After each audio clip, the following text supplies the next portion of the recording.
The U.S. downgrades the status of its mission to Palestinians as the State Department shuts down the Jerusalem consulate. One America's Kendra Sitton has more on how this may affect a Middle East peace plan.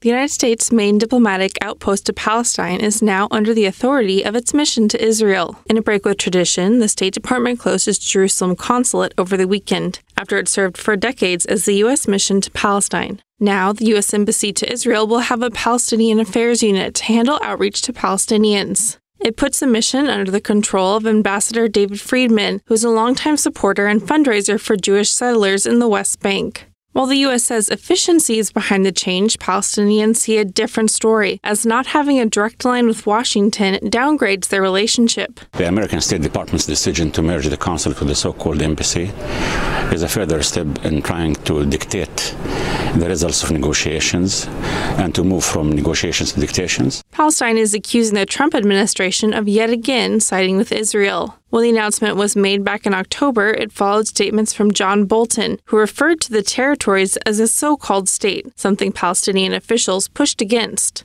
Our right to self-determination and to live freely is a legitimate and inalienable right, a right we will never forsake, a right that we will not negotiate with anyone, nor will we ask permission to exercise it from anyone. The move also comes as the White House prepares to roll out its much-anticipated Middle East peace plan in the hopes of fixing the long-running dispute between Israel and Palestine. The architect of that plan, senior advisor Jared Kushner, says it will establish borders between Israel and Palestine. The political plan, which is very detailed, is really about establishing borders and resolving final status issues. But in order to, the goal of resolving these borders is really to eliminate the borders. And so if you can eliminate borders and have peace, less fear of terror, you could have freer flow of goods, freer flow of people, and that will create a lot more opportunities. Palestinians have signaled they do not believe the proposed plan would take their issues into account and be fair. However, the administration has said there are concessions in the plan for both sides that need to be made in order to reach a compromise. Despite this, it's unclear if Kushner can bring Palestine to the table, following the recent slashing of aid funding to refugees and moving the U.S. Embassy to Jerusalem.